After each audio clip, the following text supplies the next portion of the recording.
Hello and welcome to another episode here on my channel. My name is ChaosMole and today we have my release thoughts to Humankind. What you're seeing here in the background is from my last live stream. I had raw footage for this.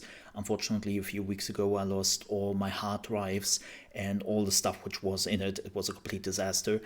Unfortunately, that means I didn't have any raw footage without my cam, and we have to take some of my live stream footage, but it completely works to the things I will now tell you, because those are my release thoughts and this is not really a gameplay presentation. But what are my release thoughts to Humankind? Well, Humankind is a 4X game, like Civilization, so you will hear me making a lot of comparisons to Civilization, and that's completely fine, that's what the game wants. But it does something really interesting. Let's just envision Civilization as the monolith of 4X games. Right? If you were talking about 4X games, you would talk about Civilization. And it doesn't really matter which Civilization you would choose here. You would always find some comparisons. But we would just take Civilization 6. And Civilization 6 is this huge black monolith in the middle. And everyone is dancing around them. And what Humankind decided to do, and please excuse me that metaphor, but they didn't try to topple this monolith. They didn't try to build a bigger monolith than Civilization already is. What they tried to do with their game is they try to wrap themselves around the monolith, which is Civilization, and, well, using it to grow their own gameplay ideas. And you might say, okay, what is that metaphor supposed to mean exactly? Well, to put it in gameplay terms, you will see a lot of things in this game where you are like, that's like Civ. Yeah, of course, I remember this. But then you realize when you are looking at it for like a few seconds, oh, wait a second, it is like Civ, but different. It tries to be something else. And that's good, right? Yeah, that is pretty good, and it leads to some amazing ideas they are doing. Problem is, that also leads to some issues because they really try to evade sometimes to be too close to Civilization. So what that means is there are some gameplay features where you're like, why did you change this? Like, it's clear that you took this idea from Civ and you wanted to change it, but it works so well in Civ. So why did you change it here then? It has some awkward moments, and we will come to that. Don't you worry about it. So let's talk about a few features this game does really well. So the first thing is when you're choosing your civilization, or the lack of it. You don't choose its civilization. Every era, you can decide which civilization you want to become. And you will see this actually here in just a second on my screen, where I would choose my first civilization, right? And, well, in this case, it's a culture. It's the same thing, it's just a different name. And this culture will be your civilization for this whole era. You can keep this culture as long as you want, but keep in mind every culture is coming with special buildings, special units, and, well, at some point, your longsword fighters or your hoplites will not really work anymore because everyone is already using tanks, right? At some point, you want to move forward. And as I said, like every culture is coming with a specific talent, with a specific passive, with a specific unit, with a specific building, and they can completely change how you experience this era. Not the whole game. It's not like Civ, right, where you choose the Romans, and that's what you will play the whole time. You're playing the Romans from the classic era till the modern era. That is not what you were doing here in Civ, and this is changing every era. So maybe at the beginning, you want to play the Egyptians, which are really good in building and production. But then you realize, man, my science is rather shitty. So I should probably invest into some science, so maybe in the next era you want to go with the Chinese or with the Koreans, which are really good in science. Or you realize, yeah, you know what? I need money. Like, I'm broke. Well, better use the Phoenicians and just get the money rolling. And so you are trying to not just min max a certain thing, but you are trying to find the right balance to get the most out of it, right? The same goes with city building. City building is such an interesting thing in this game because other than in Civ, where you build a city and then you are getting the 4 tiles around the city in total, your city is taking over the whole region you are building it in, the whole district. That is yours and you can build in it. But your city is growing from the city center. So you're starting to build around in a circle. And where you build that city center, that's also up to you, and it's a very important decision. So you can have some really large cities, but you also have to think ahead. Like, okay, maybe I want to use this specific area in the east for production because there are a lot of stones there are a lot of mountains there, right? Productions would be key. Oh, in the south, we have a lot of seas, we have a lot of rivers, we have a lot of oceans. Maybe I want to build some harbors there, want to build some farms, but then also want to build some markets so I can make food and money. So it's really up to you, like, to plan out your city a little bit beforehand. And you can still change it up later on, but then that takes a lot of production again. So you have to think ahead, right?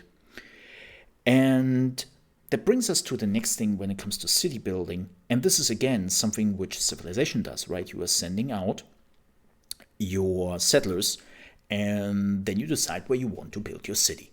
Simple as that. And then it becomes its own independent city, and you're starting to build up everything there as well. In Humankind, you can also do that. But there's a second option. You can say, okay, this city will not become an independent city, but it will become a city district of an already existing city. What does that do? Well, it moves basically all the resources into the city you connected to. And that, of course, gives you a lot of extra resources, but it also comes with downsides. And those downsides are you don't have another building queue. You cannot, like, have extra defenses between you and your main city. Because when an enemy army is coming in at some point, they have to go through multiple cities first before they can actually attack your main city, right? You have them as a buffer in between.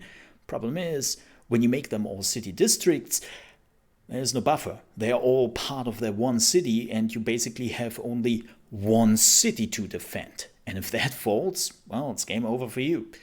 So it's not that simple that you can always say, okay, I definitely always want to have a city or always want to have a city district, and you have to make the decision like which works best for you in this whole situation. And you probably already realized by now, wow, that sounds all a little bit like what civilization does, but a bit different. And yeah, let me give you another example of this before we are moving on to some really cool new things they're doing. World Wonders. You probably all know the problem if you have ever played a civilization game. You are starting to build a world wonder, and then just 1 or 2 turns before you would finish that world wonder, the AI finishes it before you. You lose it and everything, and you feel just like you have wasted your time. Yes, I know the production is going back into the city and you can use it for somebody else, so you haven't really lost that much, but it still feels shitty. It feels like, man, I have been waiting here for 15 rounds and I got nothing out of this. And it sucks so much. And Humankind said, okay, let's try a different approach here. Yes, world wonders are a thing, but you don't just start to build them. You have to accumulate a resource called influence. You need influence for many more things in the game, not just word wonders. But when you have reached a certain threshold, the game is like, okay, now here's a list of the word wonders you can choose from. Choose one of them, and this is your word wonder. Nobody can steal it from you ever again. This is yours. Of course, if somebody is there before you and takes that word wonder from the list, it's gone. But at least if you choose it before anybody else does, it's yours. And you don't have to build it immediately. You still have to build it, by the way. It just doesn't magically pop up in the middle of nowhere. You still have to find a place and build it. But you can choose when you want to do it. There is no pressure anymore. And it feels just a little bit better, right? Like when you open up the list and you're like, oh man, they already took the Temple of Zeus. That sucks a bit. Well, then let's take the Temple of Artemis. Like, that probably works. Like, you still have a long list of word wonders you can choose from, and you're basically guaranteed to get something, which is really cool and helpful and feels rewarding. But enough of things which are just sounding similar. Let's talk about the things this game does really different, or well, really well. Let's talk about one thing. As a Civilization player, you would be like, oh no. Let's talk about the AI. Yeah, the computer enemies. And in Civilization, well, especially in Civ 6 at the release, they were basically brain dead. Not even brain dead, they contradicted themselves. Like, you could have an AI who was like, I congratulate you on this huge army you have just built. This is great. And then a second later, they're coming back with another message. I denounce you because of your huge fleet you have just built, and I despise you for that. I was like, what? Can you make up your mind, please? Like, it got better in Civ 6. But the AI is still, I don't even know if I would call it an AI. It feels like they're just going down the list and doing the things on the list. Where in Humankind, yes, the AI has had some bugs in the beta. I have to admit that. I had some AI which was like running against the wall and doesn't really know what it wants to do. But that only happens like once every, I don't know how many games. And it was only one AI. But most of the time, the AI reacts to you. They're acting depending on you act on the map. They talk to you. They have thousands of voice lines where they're like, hey, can you take a look at this arrangement between our civilizations? And you're like, let me have a look at this.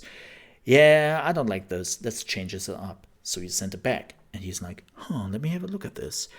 Yeah, this can work, but the other points, they don't really work. Can we change it to this? You might want to take a look at that again. And then you're like, nah, this just doesn't work. I'm sorry. This will not work out for both of us. And he's like, oh, that's unfortunate. Well, no harm done. Thank you so much for listening to me. We talk next time. And if you're like, oh, that sounds like a nice made-up story. No, there was a discussion in the game. There's like a discussion how it can happen in the game because they have tens of thousands of voice lines for the AI. And it makes them feel so much more human. And even how they act feels more human. You always know what they are up to. Or they tell you what you then believe, you know what they are up to. Because the AI can also betray you, but they will be marked as a traitor. Let's say you are like working with them, you have an alliance, and they are like, this alliance was a fraud. I come to take my land back. And then they will be branded as a betrayer, as a traitor. And people will see that. They will have less trust. The other AI would be like, whoa, yeah, that goes a little bit too far. The same can, of course, happen to you. And you always know what's up to them. Also very important to note, it seems like that the AI here in this game is not just your enemy or friend, But there can be something in between. There can be contempt. There can be fearsome. They can be your friend. They can be your enemy. They can just be your friend, but also be rival. Which is super interesting to all see that. Again, it doesn't always work. But for most of the time, it really works well. One of the things, and you can already see it here in the background, which is kind of funny that this aligns to what I want to talk about, is the science tree. And the science tree is just a copy of civilization. It's a copy of the Civ science tree. And you know what? It works. It's fine. They don't have to change that. And I really wished they would have done that more often to some of their features. They have some features in the game, like religion and even like the social feature, which reminds you a lot of what Civilization is trying to do, and they really try to change it. They didn't want to have like people running around on the map and trying to, spread their religion. And I was like, okay, I get that. You didn't want that, but it kind of works. And now it's like this invisible force which is just stretching over the map. And it's like, oh man, it feels a little bit less palpable. It's like you see that it happens, but it's a little bit harder to understand why it happens and how you can fight against it. And religion is definitely one of the weak points in the game. Like it's pretty easy to get like the religions and to get what you want. There are some moments where people are, or the AI are starting to fight back, but that's later on in the game. And religion feels very weak right now. Yeah. So Mo, why are you not talking about the balance? Here's the thing. I was thinking about talking about the balance in the game, but I decided not to, because we know in the beta they speeded up everything, because in the beta you were only allowed to play between 150 and 200 rounds, which is not in the full version. But that was only in the beta, and they speeded everything up because of that, like the resource regeneration. Like literally everything on the map was speeded up. And so talking about balance under those circumstances is really hard for me, and I think it would be unfair to do so. But what I can tell you, even with that said, there were some moments they really have to figure out the balance. Like, let me just give you an example when it comes to fights. You have moments where, let's say, your enemy is still like in the classical era or in the ancient era, and you moved on into the classical era. So you clash against the Greek as a Roman, and the Greek still have the hoplites, which are pretty strong. That's a special unit. But you come in with like Roman soldiers, with centurions. And even though they are not really that different in what they have when it comes to armor, when it comes to weapon, the chance that the hoplites are winning a one-on-one fight is pretty slim. And that's unfortunate. That it could be a little bit better balanced in that regard. Like, don't get me wrong, you should definitely feel the difference in an era, right? When, let's say, you are running around with your long swords and the enemy is coming in with musket fighters. Well, the musket will probably kick your asses, right? But it feels sometimes a little bit too good to just go into the next era. And they have to figure that out. Like, I'm really curious how the balance will feel, but that's really it. I think this is the big TLDR to the end of this video. Humankind doesn't fail when it comes to gameplay elements. I think it does that all pretty well, and they try to be close to what Civilization does, but just take most of the features and advance those features. But the biggest problem this game had in the beta, and from what we have heard still has a little bit, is balance. But that's good, isn't it? If the only problem a game has right now in this state is the balance, yo, that's fixable. That's patchable. And like 1 or 2 months where you still had a lot of fun with the game, they just have to fix the balance and you can have even more fun than you already had. So it's not like Civ, or in this case Civilization 6 especially, who had to push out 2 expansions before they even got close to the point where a lot of people were saying, yeah, Civ 6 is not that bad actually. And it isn't. I've played Civ 6 when it came out. I've played it without expansions. I've played it with expansions. And I can now say, yeah, with the expansions, Civ 6 is actually not a bad game. It added a lot of the needed things, but it added those through expansions. And it took them years to get to that point. Humankind doesn't have the problem. It starts out with a very strong foundation. I'm very curious to see what the expansions will be at some point. But the rest of the issues, which are in the game right now, are fixable over the course of 1 or 2 months when it comes to balance. So, if you love Civilization games, this game is definitely for you. If you were not 100% happy with Civilization 6 and how they tackled Civ 6, try out this game.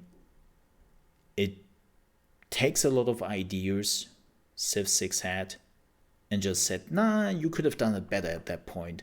And that's what they're trying to do. And for me, it clicked. And if you have Game Pass, well, then you have literally no excuse to not check it out because it is day one on Game Pass.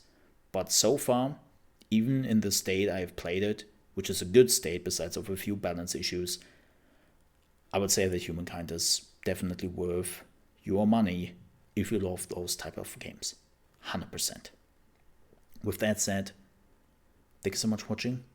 If you enjoyed this video and you're on your way out, I would appreciate if you might click on the like button. If you didn't like this video for whatever reason, well, the dislike button is right next to it.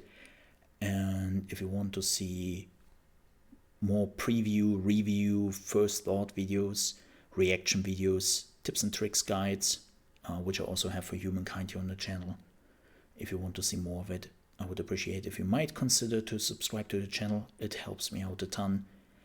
And if you ever want to catch me streaming games live and talk about gaming news, then we are doing this on trovo.live/ChaosMole, and we are doing that from Monday to Friday, starting at 9 a.m.